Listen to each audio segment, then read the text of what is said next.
보면서 인사합시다. 하나님이 우리와 함께 하십니다.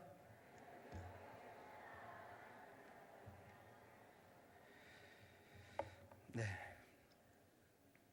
오늘은 영적 침체와 치유라는 제목으로 하나님 말씀 증거하겠습니다. 열왕기상 18장과 우리 19장을 보면은 엘리야의 그 생애를 보면은 급격하게 전환하는 부분들을 보게 됩니다. 18장에서는 우리가 지난번에도 한번 살펴보았는데 바알 선지자와 또 아세라 선지자 850명과 대결해서 하나님의 그 능력에 힘입어서 당당하게 승리한 엘리야를 볼 수 있습니다. 그런데 오늘 본문을 보니까 아주 고독하고 절망 속에서 한없이 나약해진 엘리야를 보게 됩니다. 하나님의 능력이 임했다는 그 사실과 그리고 고독과 허물을 느끼고 죽기를 구하고 있는 엘리야의 모습은 굉장히 대조적입니다. 이처럼 우리는 하나님께서 주신 이 부흥을 경험하고 난 다음을 조심해야 되고, 우리가 축복을 받고 난 다음 조심해야 되고, 승리를 경험하고 난 다음도 조심해야 되고, 그리고 하나님께 감사를 드린 그 순간을 더욱더 조심해야 됩니다. 왜냐하면 그 다음 순간은 악한 마귀가 우리를 언제 어느 때 무너뜨릴지 모르고 계속해서 우리를 주시하고 있기 때문에 그렇습니다. 여러분의 엘리야의 모습이 과연 어떤 모습이 엘리야의 진실된 모습이라고 생각하십니까? 우리가 처음 보았던 갈멜산에서 바알과 아세라 선지자 850명과의 대결에서 당당하게 승리했던 그 엘리야의 모습, 불로 응답하시고 하나님의 위대한 그 능력의 장중에 붙들림 받았던 엘리야의 모습이 진정한 엘리야의 모습일까? 아니면 로뎀 나무 아래 앉아서 죽고 싶다고 한탄하고 있는 이 모습이 진정한 엘리야의 모습일까? 두 가지 대조적인 모습들을 우리는 보게 됩니다. 그러나 우리는 엘리야의 생애 가운데 이 갈멜산 정상에서의 체험과 그리고 로뎀 나무 아래에서의 체험을 결코 분리할 수가 없습니다. 여기서 알 수 있는 것이 무엇이냐면 너무나 인간적인 엘리야의 모습을 보게 됩니다. 우리가 아시다시피 엘리야는 우리와 똑같은 사람, 똑같은 성정을 가진 사람이라고 했습니다. 얼마나 지극히 엘리야가 인간다운 모습을 보이고 있습니까? 우리도 갈멜산과 로뎀 나무 밑을 하루에도 몇 번씩 왔다 갔다 합니다. 저 역시도 그렇습니다. 하나님의 능력과 사랑이 충만함을 잊고 나서 잃어버린 영혼들이 주님께 들어오고, 또 제가 섬기고 있는 사역들이 성장하고 부흥하는 것을 볼 때마다 그렇습니다 주님, 제 생명, 제 모든 것, 삶을 아낌없이 주님께 드리겠습니다, 저를 사용해 주십시오 라고 고백을 합니다. 그러다가도 조금 속상한 일이 생기거나 힘들 때 주여 제가 언제 그랬단 말입니까? 이러면서 모른 척하고 갈멜산과 로뎀 나무 밑을 하루에도 몇 번씩 왔다 갔다 하는 모습들을 보게 됩니다. 아마 이것은 모든 성도들에게 있는 인간적인 모습일 것입니다. 엘리야 역시도 우리와 똑같은 성정을 가졌기 때문에, 똑같은 사람의 모습을 가졌기 때문에 그가 이렇게 고백할 수밖에 없는 것을 봅니다. 오늘 본문의 1절 말씀을 보시면은 아합이 엘리야가 행한 모든 일과 그가 어떻게 모든 선지자를 칼로 죽였는지 이세벨에게 말하니라는 말씀이 있습니다. 아합 왕은 궁으로 돌아오자마자 아내였던 이세벨에게 있었던 일을 그렇게 다 고자질하듯이 얘기하는 것을 보게 됩니다. 우리는 이것을 보면서 철저하게 아합 왕이 공처가였다라는 것을 우리는 보게 되는데, 이런 얘기가 있습니다. 누가 가장 공처가인가라는 이런 글을 보았습니다.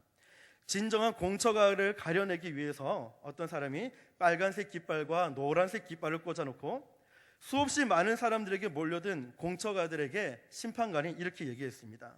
여러분, 당신이 진정 공처가라고 생각한다면 여기 노란 깃발을 꽂아놓은 곳에 이곳에 모이십시오 라고 했습니다.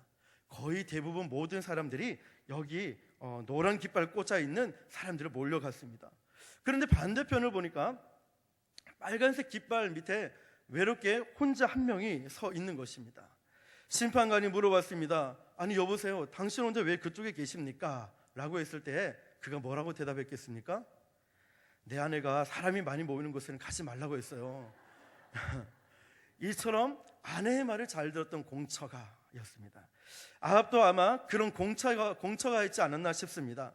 아합 왕은 엘리야 선지자에게 바알 선지자들이 아세라 선지자들과 함께 무참하게 패배당하는 이런 장면을 보면서 하나님의 위대와 승리하는 그런 능력을 목격했습니다.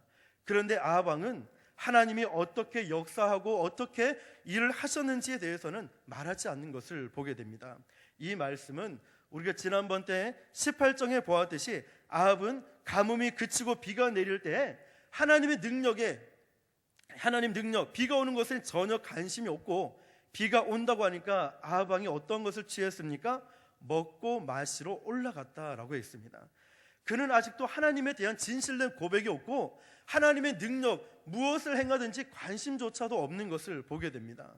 표적이 부족해서 믿지 못할까요? 그것도 아니지 않습니까? 하나님이 역사하시는 것을 아합 왕은 자기 눈으로 똑똑하게 목격했습니다. 그럼에도 불구하고 그 마음속에는 아직까지 하나님에 대한 경외심이 없었다는 것입니다. 우리의 신앙도 마찬가지입니다. 우리도 예수님을 알고 십자가도 알고 신앙생활이 뭔지는 알고 있습니다. 어떻게 이렇게 하면 안 된다는 것까지도 다 알고 있습니다. 그래서 우리는 주님이 가신 그 십자가의 길을 걷겠습니다 라고 말은 너무나도 잘하면서, 진짜 문제가 뭐냐면, 정말 중요한 것은 실제로 우리 마음이 그렇게 낮아지고 그 십자가를 지고 주님께 더 가까이 나아가려고 하는 마음이 없다는 것입니다. 마음이 없다는 건 몰라서가 아니에요. 알고 있고 십자가 무엇인지 알고 구원이 무엇인지도 알고 신앙생활이 뭔지는 알고 있는데, 내가 그렇게 살아가고 싶어하는, 그렇게 순종하고 싶어하는 그 말씀대로 내가 따라가길 원하는 마음이 없다는 겁니다. 이게 얼마나 중요한 것입니까?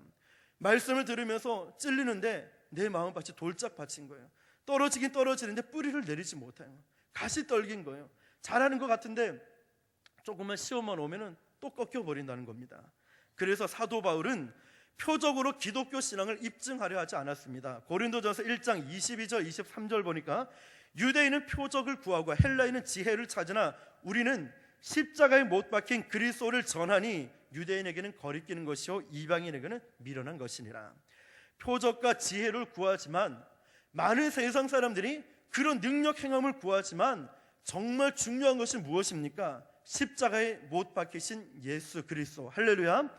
우리가 이 시간에도 잊지 말아야 할 것은, 우리가 정말 신앙생활하면서 놓치지 말아야 할 것은 예수 그리스도만이 우리의 진정한 믿음의 대상입니다. 할렐루야.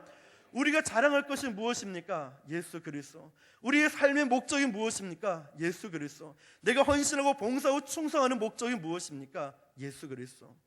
무슨 질문이든지 간에 우리의 삶의 목적은 단 한 가지입니다. 예수 그리스도. 할렐루야. 오늘도 많은 사람들이 십자가에 못 박이신 예수 그리스도를 따르기보다는 눈에 나타나는 표적이나 내가 좋아하는 것을 따라갑니다. 오늘도 많은 사람들이 십자가에 못 박이신 예수님을 찾아 나서기보다는 내 생각과 내 마음과 이성이 맞는 것을 찾고 다니고 있습니다. 여러분, 진지하게 이 말씀들을 잘 생각해 보십시오. 십자가 앞에 다시 한 번 더 깨어져야 할 사람이 누구인가? 하나님의 그 사랑 앞에 내 마음이 굳어져 있는, 돌같이 굳어져 있는 마음과 교만한 마음이 녹아져야 될 사람이 누구인가? 예수 이름 앞에 내 자신이 완전히 산산조각 나서 깨져야 될, 그렇게 은혜 받아야 될 사람이 과연 누구일까? 성령의 역사로 다시 태어나야 될 사람이 누구일까? 사랑하는 성도 여러분, 오늘 이 시간에 다시 한 번 더 예수 그리스도를 바라보시고 다시 한 번 더 십자가로 더 가까이 나가시길 예수님의 이름으로 축복합니다. 우리 모두는 다시 한 번 더 2013년도를 시작하면서 복음의 감격, 구원의 감격을 회복해야 되는 줄 믿습니다. 신앙생활이 오래 가면 갈수록 잊혀지고 자꾸만 소원해지는 것이 무엇입니까? 바로 이 감격이라는 겁니다. 예배를 드릴 때 그 뜨거운 감격, 하나님을 찬양할 때의 그 열정적인 마음, 내가 십자가를 바라볼 때마다 뜨거운 눈물이 뚝뚝 흘러졌던 그 마음, 그런 뜨거운 감격을 회복해야 됩니다. 그것은 바로 가장 먼저 나부터 회복되어야 되는 줄 믿습니다. 2절 말씀에 보니까 결국 이세벨은 사신을 보내서 엘리야를 죽이겠다라고 합니다. 이세벨이 엘리야 자신을 죽이겠다라고 하니까 이 얘기를 듣고 난 엘리야가 어떤 반응을 보입니까?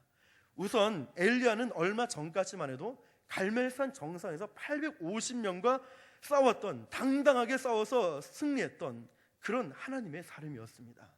그런데 다음 장에 와서 보니까 일개 여인의 한 말, 이 말 한마디에 어떤 반응을 보이냐면 3절 보시면 그가 이 형편을 보고 일어나 자기 생명을 위하여 도망하여 유다에 속한 브엘세바에 이르러 자기의 사환을 그곳에 머물게 하고 자기 자신은 광야로 들어가 하룻길쯤 가서 한 로뎀나무 아래에 앉아서 자기가 죽기를 원하여 이르되 여호와여 넉넉하오니 지금 내 생명을 거두시옵소서. 나는 내 조상들보다 낫지 못하나이다 하고 이렇게 고백합니다. 엘리야는 분명 하나님의 능력을 받았고 하나님의 그 능력으로 승승장구했던 엘리야의 모습이 한 여인의 그 말 때문에 자기 생명을 위해서 허겁지겁 도망을 쳤고요, 뿐만 아니라 주여 나를 좀 죽여주십시오, 이게 과연 믿음의 사람, 하나님의 사람의 고백일까? 그러나 우리는 한 가지만 더 깊이 살펴보고자 합니다. 엘리야가 왜 이렇게 절망할 수밖에 없었을까? 왜 이런 영적 침체기를 가져왔고 과연 그 원인은 무엇일까? 몇 가지만 살펴보고자 합니다. 엘리야는 말씀에 의해서 행동하려 하지 않았다는 것입니다. 말씀에 의해서 행동하지 않으니까 그게 이렇게 절망스럽게 만들었습니다. 지금까지 엘리야는 한 장소에서 다른 장소로 옮기거나 어떤 일을 행할 때마다 하나님께 구하면서 하나님의 말씀을 기다렸습니다. 하나님의 말씀이 임한 후에 그는 움직였습니다. 그런데 이세벨이 엘리야를 죽이겠다라고 말하니까 엘리야는 하나님께 구하지도 않고 말씀을 기다려보지도 않고 너무 두려우니까 그냥 도망쳐 버리는 것을 보게 됩니다. 사랑하는 성도 여러분, 우리가 때때로 실패할 때 우리가 넘어지는 그 원인을 한번 잘 생각해 보십시오. 한번 진지하게 내가 왜 실패하고 왜 무너지고 내가 왜 이렇게 넘어졌을까? 그 원인을 분석해 보십시오. 그 원인 중에 가장 중요한 하나는 주님의 말씀에 따라 행동하지 않았기 때문입니다. 내 감정대로, 내 기분대로, 그냥 내가 살아온 방식대로, 내 주관대로, 내 소견대로 이러다 보니까 하나님 말씀대로 따라 행하지 않았던 이것이 내 모든 것의 실패의 원인이 된다는 것을 우리는 보게 됩니다. 우리 어떤 일을 당할 때마다 또 새로운 환경에 처할 때마다 여러분들은 이러한 기도, 주여 제가 이 상황 속에서 어떻게 해야겠습니까? 제가 무슨 말을 해야겠습니까? 이 길이 주님의 뜻입니까? 주님 말씀하시면 제가 나아가고 주님 뜻이 아니면 멈춰 서겠습니다. 과연 이것이 주님의 뜻입니까? 물어볼 수 있는 믿음이 되시길 축복합니다. 시편 119편 105절에 주의 말씀은 내 발의 등이요 내 길의 빛이라고 말씀하셨습니다. 말씀 없이 하루를 시작하지 마십시오. 말씀 없이 계획을 세우지 말고 말씀 없이 도전하지 마시고 하나님의 말씀을 통해서 말씀의 충만함과 말씀의 지배를 받고 이 어두운 세상 나아갈 때에 우리가 승리하게 될 줄 믿습니다. 하나님의 말씀의 그 충만한 역사, 또 하나님 말씀을 사모하는 역사가 저와 여러분들의 있기를 주님의 이름으로 축복합니다. 엘리야가 또 절망했고 영적인 침체가 있었던 것은 육체적으로 가로했습니다. 엘리야는 그동안 참 바쁜 삶을 살았습니다. 이곳저곳 옮겨 다니기도 했고 갈멜산에서 분주한 그 영적인 싸움이 있었습니다. 육체적으로 얼마나 지쳐 있겠습니까? 저도 어제 하루 종일 신방을 하고 나니까 집에 가서 그냥 뻗어버리더라고요. 야, 진짜 교구 전사님들 대단하시다. 참 이렇게 쉬운 일이 아니구나. 왜냐하면 이 운전하고 왔다 갔다 하는 게 아니라요, 그런 영적인 일이잖아요. 신방을 가서 그 집안의 악한 영을 쫓아내고 또 질병을 쫓아내고 말씀을 가르치고 또 같이 기도하면서 묵혀있던 모든 것을 쫓아내는 사역들이 결국 쉬운 것이 아니었습니다. 엘리야는 육체적으로 피곤함을 인하여 하나님께 물어볼 기력도 없이 그냥 지치고 힘이 되니까 도망갈 수밖에 없는 환경 또한 보게 됩니다. 그래서 하나님은 엘리야를 불쌍히 여기시고 푹 잘 수 있도록 해주시고 천사를 보내서 음식 또한 제공해 주고 기력을 회복시켜 줍니다. 우리 인간은 육체를 지니고 있기 때문에 역시 쉼이 필요합니다. 휴식이 필요합니다. 엘리야처럼 육체적인 피곤이 겹치면은 육체적뿐만 아니라 영적인 정신적인 피로와 또 무너지는 이런 것도 보게 됩니다. 만일 여러분들이 영적으로 침체되어 있다라는 생각이 든다면은 기도하고 헌신하고 봉사하는 것 정말 중요합니다. 그러나 때로는 음식을 먹고 육체적으로 쉬면서 기력을 회복하는 지혜도 필요합니다. 또한 엘리야가 절망했던 원인은 중요한 것이 뭐냐면 이 고독함을 처리하지 못했다는 거예요. 엘리야는 그동안 많은 사람들이 모여있는 그 무대에서 행동했습니다. 이미 앞장에서 850명이나 되는 이방 선지자들이 있었고 그 주변에는 아마 많은 사람들이 모여 있었을 겁니다. 그 가운데 많은 사람들의 눈이 엘리야만을 집중하고 있었을 것입니다. 그럴 때 하나님의 능력이 엘리야를 통해서 나타났다는 것입니다. 크게 승리했습니다. 아주 대승리였습니다. 그러나 홀로 있게 된 이 엘리야가 나중에 다 흩어지고 나서 홀로 있게 된 엘리야는 쓸쓸해지기 시작했습니다. 우리도 이런 경험 있지 않습니까? 많은 사람들의 시선을 받고 관심을 받고 있다가 때로 혼자 있을 때의 그 적막함이나 그 고독함, 어떤 것을 내가 목표를 세웠는데 그 목표를 달성하고 났을 때 때로는 뭔가 성취감이 있어야 되는데 혼자 있을 때의 그 허무감, 이런 것들을 아마 느꼈던 것처럼 엘리야도 많은 사람들을 통하여서 그 앞에서 하나님의 능력을 행하고 난 다음에 혼자 있었을 때의 그런 고독감을 느꼈다는 것입니다. 10절에 보시면은 그가 대답하되 내가 만군의 하나님 여호와께 열심히 유별하오니, 엘리야는 여호와를 향한 열심이 보통이 아니라 유별하다라고 말합니다. 그리고 이어서 이는 이스라엘 자손이 주의 언약을 버리고 주의 제단을 헐며 칼로 주의 선지자들을 죽였으며며 오직 나만 남았거늘 그들이 내 생명을 찾아 빼앗으려 하나이다. 이 말씀을 보시면 그렇게 많은 사람들이 모였고 하나님의 능력 또한 행했습니다. 그런데 이제 오직 나 혼자만 남았습니다. 하나님, 저 혼자밖에 남지 않았어요. 너무 외로워요. 주님의 도움으로 승리했는데 그런데 여전히 저는 혼자입니다. 그런데 그들이 제 생명 또한 노리고 있습니다. 엘리야는 이 고독하고 이 혼자 있는 쓸쓸함을 해결하지를 못합니다. 여러분들은 고독할 때, 혼자 있을 때, 이런 적막함과 쓸쓸함을 느낄 때 여러분들은 무엇을 하십니까? 여러분은 혼자 있을 때, 잠이 오지 않을 때 과연 무엇을 하고 계십니까? 밖에서 방황하십니까? 아니면은 주께로 가까이 더 나가기 위해서 노력하십니까? 제가 어떤 오리집에 가니까 나는 어떤 오리 해가지고 글이 있었습니다. 제목부터 웃기지 않습니까? 집에서 살림만 잘하는 마누라는 집오리, 돈 벌어 오는 마누라는 청둥오리, 살림도 잘하고 남편보다 돈도 잘 벌어오는 마누라는 황금오리, 돈도 못 벌고 살림도 못하고 밖으로 돌아다니는 마누라는 어찌하오리. 그게 중요한 게 아니고요. 다음, 교회에서 예수 잘 믿는 마누라는 주께 가오리. 정말 제가 말씀드리고 싶은 거는 이겁니다. 이거 앞에 거는 나와 있으니까, 근데 사실 뒤에는 조금 야해서 뺐고요. 야한 거는 빼고 이제 중요한 것만 뽑았습니다. 이분이 이 오리집이 예수 믿는 집인 것 같은데 교회에서 예수 잘 믿는 마누라를 주께 가오리라고 합니다. 여러분은 어떤 오리입니까? 주께 가오리인지 믿습니다. 자, 그 고독의 시간을 어떻게 처리하느냐에 따라서 고독의 시간을 하나님께 더 가까이 나갈 수도 있고 멀어져서 타락할 수가 있습니다. 이 문제를 여러분들은, 그 고독했던 그 시간들을 여러분들은 어떻게 활용하겠습니까?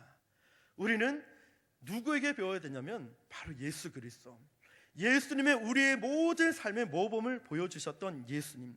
과연 예수님은 이 고독의 문제를 어떻게 해결하셨을까? 요한복음 16장 32절 말씀을 보니까요, 보라, 너희가 다 각각 제 곳으로 흩어지고 나를 혼자 둘 때가 오나니 벌써 왔도다. 그러나 내가 혼자 있는 것이 아니라 아버지께서 나와 함께 하시느니라. 아멘. 예수님이 십자가 고난을 당할 때가 되니까 예수님을 통해서 축복과 영광과 권세를 얻고자 했던 많은 사람들이 한 사람 한 사람 뿔뿔이 다 흩어지기 시작했습니다. 왜냐하면 자신들이 생각했던 메시아는 이런 분이 아닌데 왜 십자가 고난을 당해야 되지? 왜 그런 처형을 당해야 되지? 왜 그 고통을 당해야 되지? 이러면서 한 사람 한 사람 예수님 곁을 떠났습니다. 그리고 마침내 예수님은 혼자가 되셨습니다. 이때 만일 예수님께서 그래, 결국 너희들도 다 이렇게 떠나가고 마는구나, 내가 너희를 위해서 일했지만 말짱 헛것이었네, 그래 나도 그만두겠다, 내가 가르치면 뭐하겠노, 이러면서 만약에 모든 사역들을 다 포기해버렸다면 여러분 지금 어떻게 해야 되겠습니까? 중요한 것은 바로 이것입니다. 예수님도 주변에 있던 제자들과 사람들이 뿔뿔이 다 흩어지고 결국 벌써 왔도다, 나를 혼자 둘 때가 왔는데 벌써 왔도다라고 말씀하시면서, 그러나 여기서 중요하죠. 내가 혼자 있는 것이 아니라 아버지께서 나와 함께 계시느니라. 할렐루야. 이것이 우리에게 중요합니다. 사랑하는 성도 여러분, 주님이 우리와 함께 하심을 믿으십니까? 지금 이 시간에 예수님은 하나님의 임재하심을 경험하면서 늘 동행하고 있습니다. 나 혼자 있는 것이 아니라 아버지가 나와 함께 계시느니라. 지금 이 시간 여러분 혼자 앉아있는 것이 아니라, 여러분 혼자만 기도하는 것이 아니라 우리 주님이 이 자리에서 여러분을 도와주고 힘주시고 복주시고 또 치유하시고 고쳐주시고 함께 하시는 줄 믿습니다.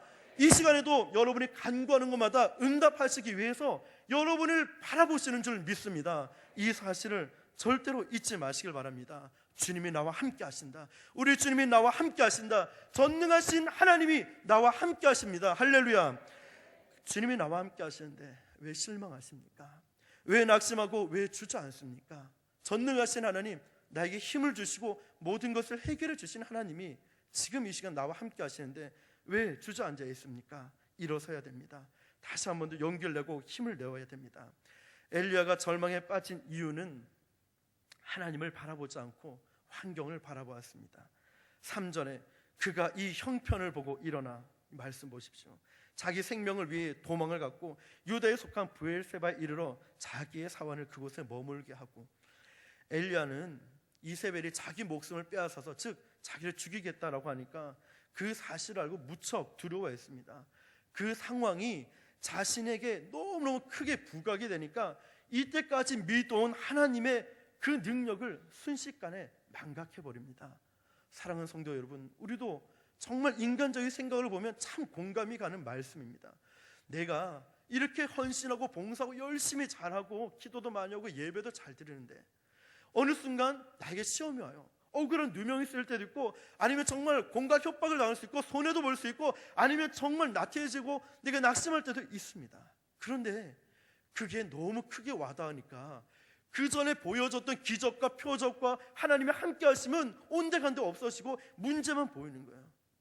문제만 나에게 보인다는 겁니다. 그러니까 자꾸만 엘리야는 함께했던 그 하나님을 알지 못하고, 위대한 그 능력의 하나님, 삶 속에서 역사하셨던 그 하나님을 믿음의 눈으로 바라보지 못하고 환경을 바라보게 되었다는 것입니다.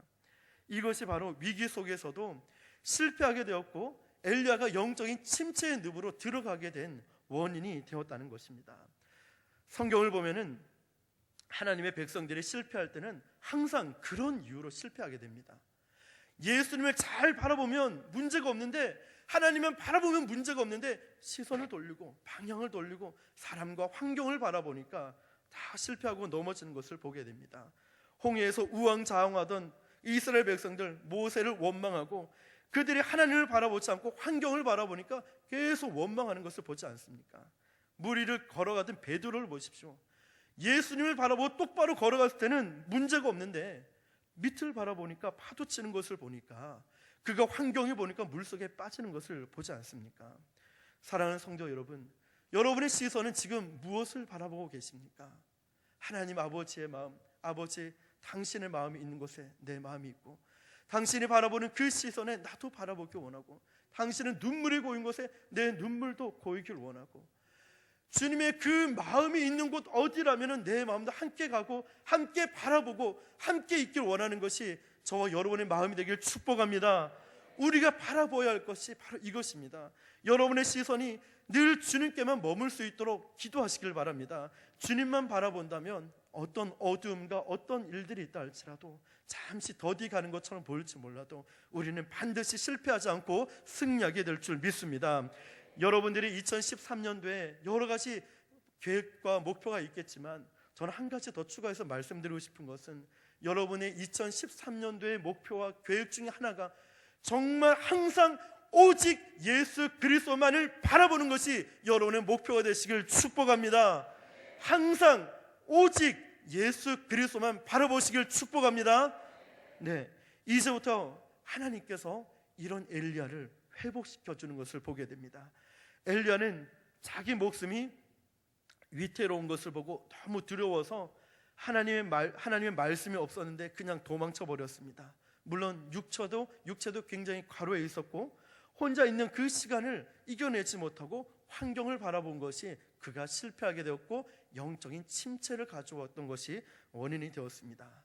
그러나 하나님의 그 놀라운 사랑을 보시면은 하나님은 이 엘리야의 실패에도 불구하고 엘리야를 돌보고 계십니다. 그것도 아주 세밀하게. 하나님은 엘리야를 어떻게 회복시키냐면 가장 먼저 하나님은 육체적으로 몹시 지쳐있는 엘리야에게 안식을 먼저 허락해 주십니다. 제가 아는 한 전도사님이요, 저보다 조금 더 뚱뚱합니다. 그런데 가끔 그 전도사님이 집에 가시면은 살쪘다고 혼난다고 하더라고요. 그런데 그러면서도 집에 가면은 밥 한 공기를 뚝딱 먹고 나면은 또 엄마가 밥 한 공기를 또 가져와서 또 준대요. 분명히 살쪘다고 뭐라 하셨는데 밥 한 공기 2그릇, 어쩔 때 3그릇도 먹는다 하더라고요. 참 그것을 보면서 진짜 그것을 보면서 참 그 부모님의 사랑이라는 것은 물론 살찐 것을 걱정하지만 아들이 만났을 때 뭐 잘했니 못했니 이것을 얘기하기보다 그저 자식이 잘 먹고 잘 쉬고 잘 자고 이것을 바라보면은 그저 행복한 것 같다라는 생각을 해봅니다. 참 이런 것처럼 이 부모님의 마음이라는 게 다른 어떤 것을 요구해서 뭘 잘하고 뭘 뛰어나게 한 것보다 그냥 아들이 건강하고 잘 먹고 잘 살고 이렇게 뒤 화장실도 잘 가고 이러면은 그러면은 그저 그 부모님 마음은 행복하지 않습니까?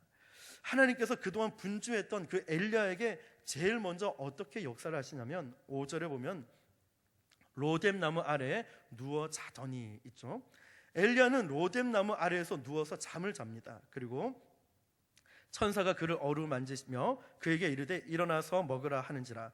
본즉 머릿맡에 숯불에 구운 떡과 한 병 물이 있더라. 이에 먹고 마시고 다시 누웠더니 하나님은 이처럼 아주 세미한 것까지도 돌보십니다. 쉽게 지치고 피곤해 있는 우리의 육신은 영양의 공급이 필요하기 때문인데 하나님의 이 세심한 그 사랑을 한번 보십시오.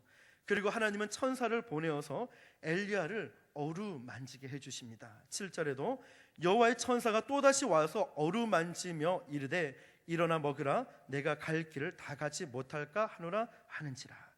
엘리야는 육신적으로 피곤해 있고 지쳐 있었습니다. 그런데 지친 영과 육을 어루만지면서 치유하기 시작합니다. 이 천사의 어루만짐은 엘리야가 다시금 점차 새롭게 회복되는 것을 보게 됩니다. 사랑하는 성도 여러분, 여러분들은 하나님의 그 만지심, 하나님의 그 터치, 하나님의 어루만지심을 경험한 일들이 있습니까? 아마 여기 계신 분들은 하나님의 그런 따뜻한 마음, 그 어루만지심을 느끼신 줄 믿습니다. 하나님의 그 어루만지심은 육체적인 질병뿐만 아니라 영혼도 치료해 주시고 상처받은 그 마음도 아물게 해 주십니다.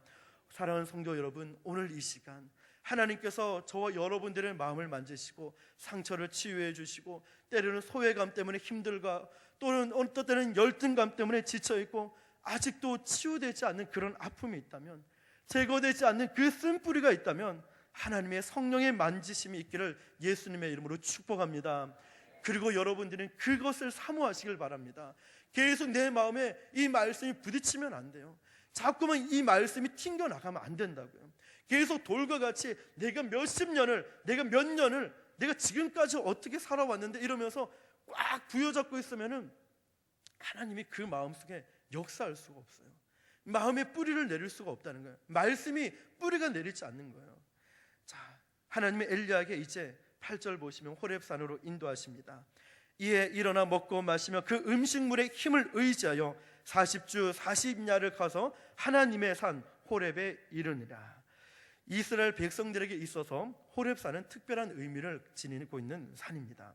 호렙산은 먼저 하나님이 모세를 만나 주신 곳입니다.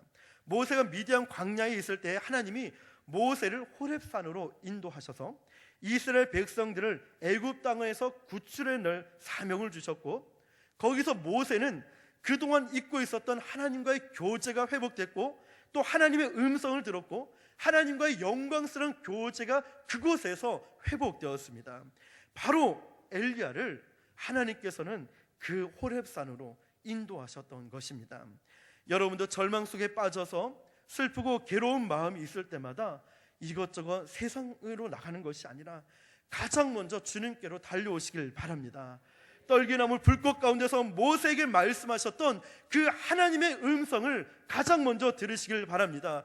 지쳐있고 피곤한 여러분에게 오늘 주님이 뭐라고 말씀하시는지, 내가 상처받은 내 심령 가운데 오늘 이 시간 주님이 나에게 뭐라고 말씀하시는지, 오늘 내가 회복이 필요하고 내 질병이 고침받기를 원하고 문제가 해결되길 원하는 이런 여러 가지 문제를 앓고 있는 내 심령 가운데 어디 누구에게 말할 데도 없고 사람에게 말한다도 해결되지 않고 도대체 어떻게 해야 될지 모르는 너무나 많은 난제들이 있는 가운데 가장 먼저 오늘 이 시간에 간절한 마음으로 기도하시면서 주님의 음성을 들으시길 축복합니다. 여러분 마음속에 깊숙이 품고 있었던 모든 괴롭고 아픈 심정들을 주님께 다 맡기십시오. 이렇게 하나님과의 관계가 회복되는 것이 가장 급선무입니다.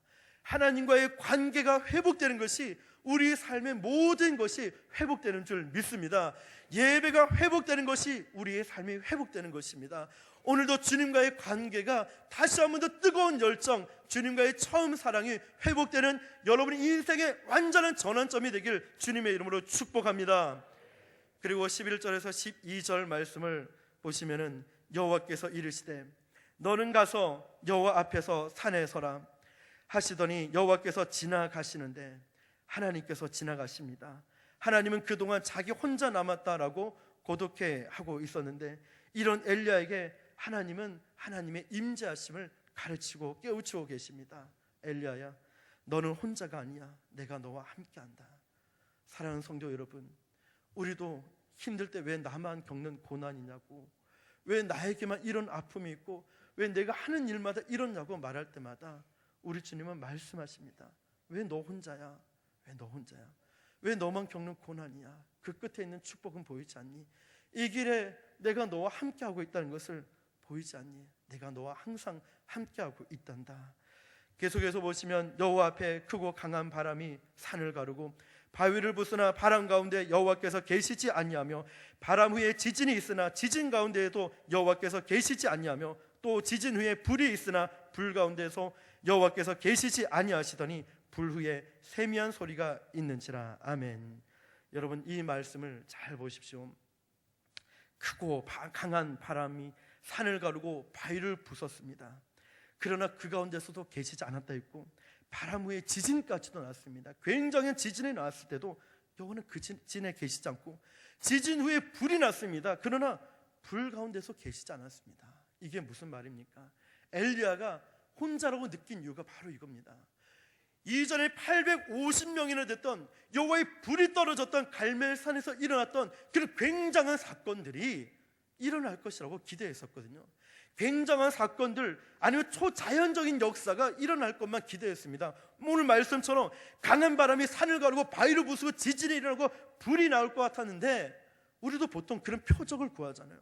이런 역사가 놀라운 일들이 일어날 거야 하고 기대를 하잖아요. 그러나 마지막 말씀 보십시오. 불 가운데도 여호와께서 계시지 아니하더니 불 후에 세미한 소리가 있는지라. 아멘. 이 말씀을 보시면 하나님은 굉장히 크고 요란하고 초자연적으로 그런 큰 사건들만 그때만 계시는 것이 아니라 오늘 이 마지막 구절처럼 그 후에 세미한 소리가 있는지라. 오늘도 주님은 이렇게 역사하십니다. 물론 하나님은 불 속에서도 역사하시고 바람 속에서 역사하고 지연과 여러 가지 초자연적인 역사를 하십니다. 현상에도. 그러나 중요한 것은 때로는 일상생활 속에서도 여러분의 직장이나 가정이나 여러분의 삶 속에서도 여러분의 조용히 묵묵히 기도하고 있는 그런 상황 속에서도 세밀하게 역사하십니다. 할렐루야. 하나님의 손길이 닿지 않는 곳은 한 군데도 없습니다. 하나님은 실패하여 절망에 빠져있는 엘리야에게 쉼과 음식을 주시고 어루만져 주십니다. 상한 심령을 치유하셔서 하나님의 산인 호렙산으로 다시 불러주셔서 엘리야에게 힘을 실어 주십니다. 하나님의 손길을 체험한 엘리야가 비로소 일어날 수 있었습니다. 사랑하는 성도 여러분, 오늘 우리가 주님 이곳에 찬양을 들으시면서 우리 하나님의 그 손길과 하나님의 내 마음을 만지시는 그것을 우리 모두가 경험하였으면 좋겠습니다.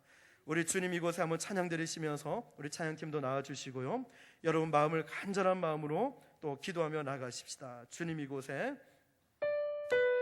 마음을 여십시다.